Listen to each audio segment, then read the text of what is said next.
when I was asked to make this presentation, I suggested to Andre and Jeff, can you hear me? Is this okay? Yeah? I suggested to Andre and Jeff that I would like to talk about the initiative, an interdisciplinary initiative we took at the University of Toronto in the years 2004 and 2009. The Bach, International Bach Festival, which we called Bach in the World Today. And in fact, I would love to share some of the initiatives of that project in a descriptive manner to you. But more importantly to me, especially because of the inspiration of this week, the inspiration of beautiful choral singing and the thinking that goes around it and is woven through it, I'd like to talk about transformation, crossing borders, conductees crossing borders, and transforming our world through choral singing from what I call the inside out. Because most of us know that we can travel with our choirs into the land of other cultures. We can have collaborations and consortiums of choirs that sing together. That's wonderful. Why don't we pass those out? Tim should be able to. Wonderful. So we have all these cross-cultural collaborations. We have tours. We have extraordinary leaders and scholars throughout North America and the world that are devoted to world music and cross-cultural choral experiences. One of the great leaders of this movement for me is in the work of Royce Salzman, who was the founder, along with Helmut Rilling, of the Oregon Bach Festival, and was a founder also of the International Choral Federation of Music. Royce has devoted a large part of his life in crossing borders as a conductor and in cross-fertilizing choirs and vocal artists from around the world. So there are great leaders in these initiatives. This afternoon, I would like to charge each and every one of us, whether we're specialists in global music, whether we're choral singers, whether we're solo artists, whether we're Yale alumni, whoever we are, wherever we are, I would like to think that all of us were involved in leadership, in cross-cultural choral music, crossing borders, and in transforming our world through choral singing. I'm going to go a little deeper than that.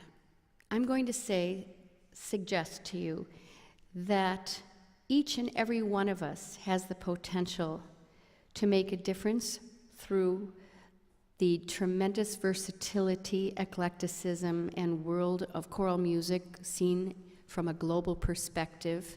We can be leaders, but the first step in our leadership journey is to transform our own thinking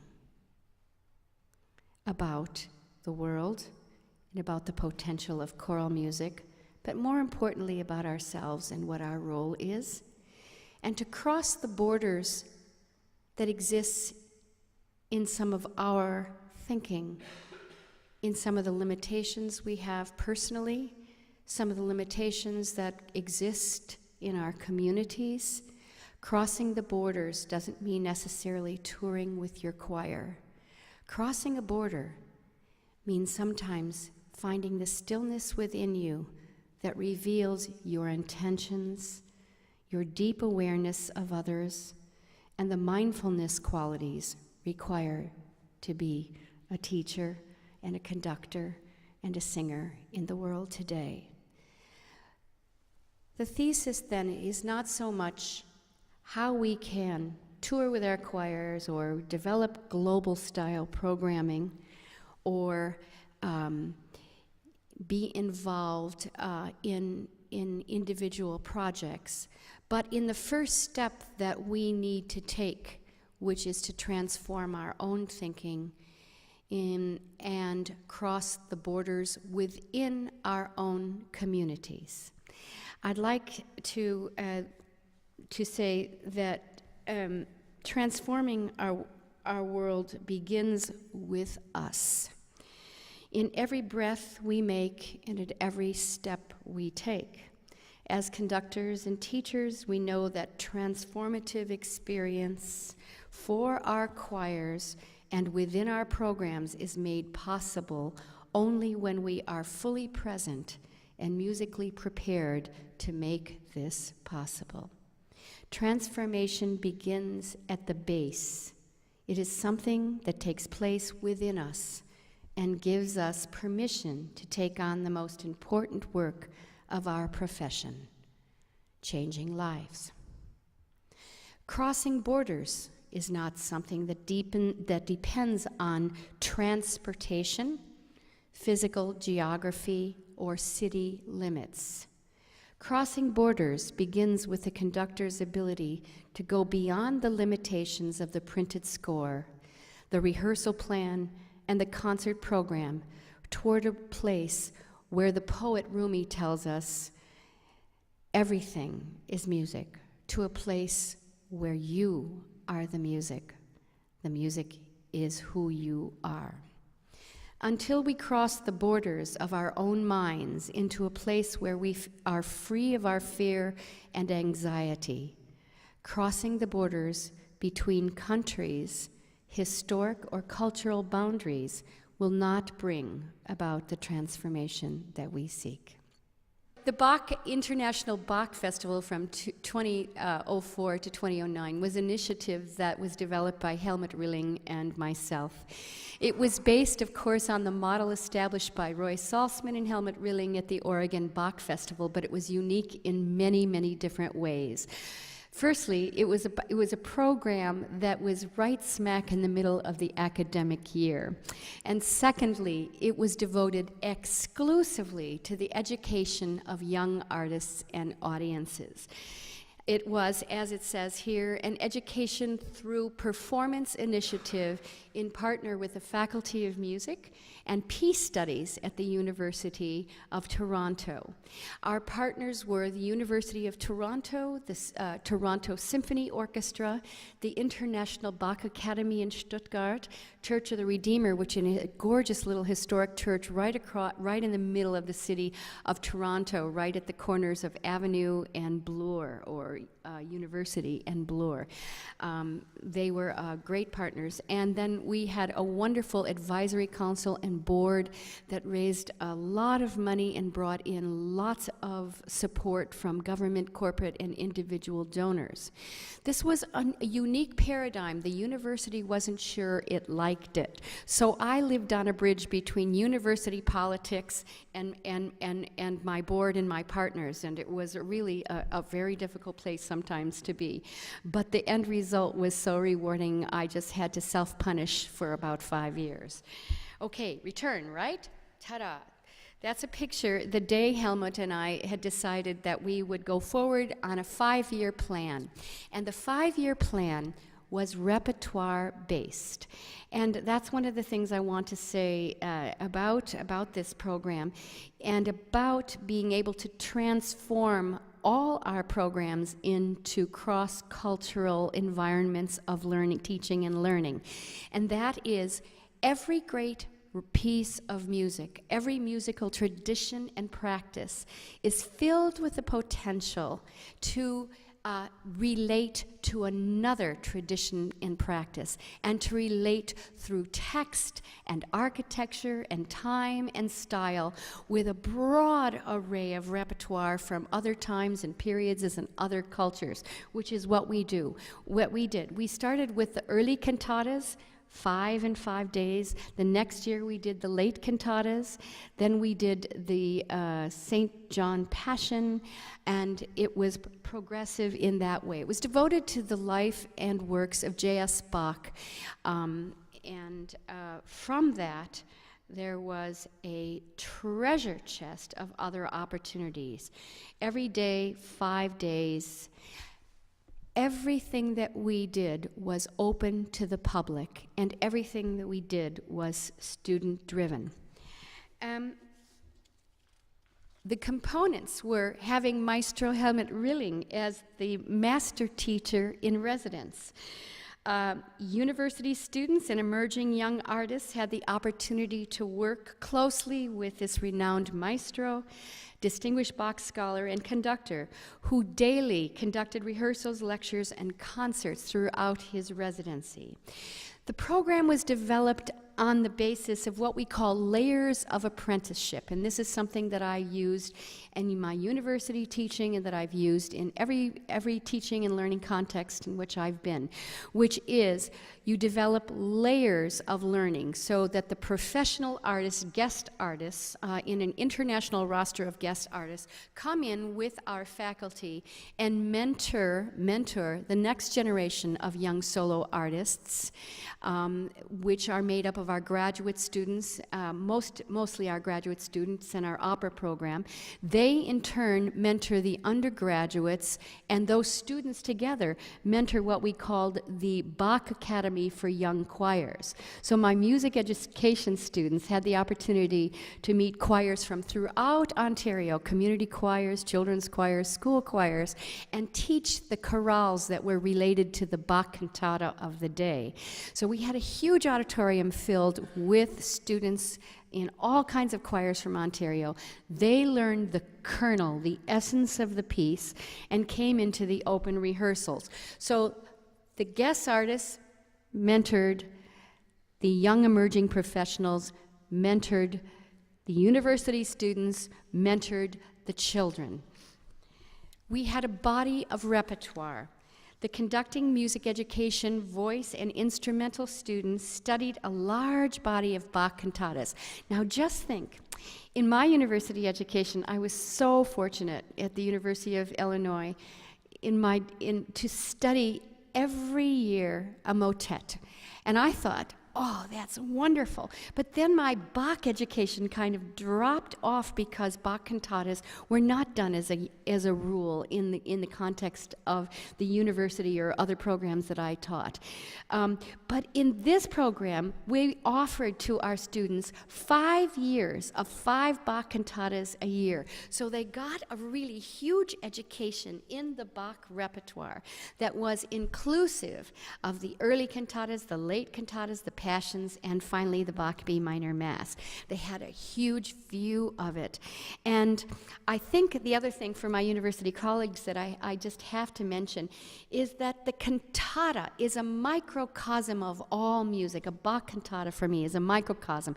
It's the voice, it's the orchestra, it's the choir, and most importantly, it's the biblical materials and the text, which is so fundamentally important in everything that Bach does, the theology embedded, whether it's a theology that has religious connotation to you or a theology that just has a uniquely spiritual or universal quality. It is a context for all of music study. You have the choruses, you have the symphonia, you have the recitative, you have arias, duets, trios. There's nothing that Bach cantatas don't have as a field for study in our curriculum. So we use that as the basic model. And then finally, our Bach Academy for Young Choirs focused on those parts of the cantatas that were most accessible to them. When I started my my choral series with Boozy and Hawks, one of the first things I did was to edit some Bach cantatas in the duet forms for young choirs could do the polyphonic duets. But even little babies in the baby choirs could sing the chorale melody. And once they felt that they were solid on the chorale melody, you could even develop the chorale harmonization. And then you'd go from the chorale harmonization to the related chorus material. For treble voices, that would be the duets and the trios. And for SATB choirs, that would be perhaps a chorus. So you can lead children, as Kodai said, to masterpieces by means of masterpieces. And that means that the Bach repertoire also is the perfect field for study at any level, from professional to academic, university, collegiate level to children. It's a field that, that not many composers can boast about. Benjamin Britten is one of the other great composers who does so beautifully, writing great materials for professional orchestras and choirs and opera companies, and the same quality of excellent materials for young singers. What does all this have to do with what we said are cross-cultural initiatives? At every step of the way in examining the Bach repertoire, deeply from the text to the architecture, to the composition, the instrumentation, and all of those things, we're able, as we go deeply into any given piece of repertoire, understand its essence. The minute we can identify the essence of a work, as conductors and teachers that know the repertoire, we can understand how that repertoire can relate to repertoire elsewhere in other periods and other times. Again, André de Quadros used the practice not only of companion compositions, but he used the practice of collaging, what he calls collaging, which is what we did. We combined, we used, we took a Bach cantata and we explored related materials that came from other traditions. And I'll give one example of that. You see the picture in front of you. What does a Bach cantata have to do with Indian devotional music, for example? We started this particular evening project. It was called Trinitas. We took the Bach cantata BWV 56 for baritone and chorus. We went into the text quite deeply, and I thought to myself, oh, this could relate to Gustav Holst's Savitri. So Savitri is this wonderful story from the Mahabharata that has in its essence the same message as Bach Cantata 56. So we took Savitri with orchestra, soprano, tenor, and baritone, and women's chorus. We combined it. Helmut conducted BWV 56. I conducted Savitri. And then before I conducted Savitri, which is based on the Mahabharata, we had our guest artists, great Indian masters, tabla and sitar artists and dancers coming in. We told them the story of the Mahabharata, the section that was represented in Savitri, and they did the devotional dance and repertoire in that tradition to match the music of Savitri, which matched in many ways to Bach Cantata BWV 56. Okay, it sounds weird, but as conductors, we have to delve deeply into the repertoire to see the universal qualities that link our traditions and practices. Yes, it takes a lot of research, but I'm simply not satisfied with giving a smorgasbord of global style compositions. I think the relationships can be felt at many different levels.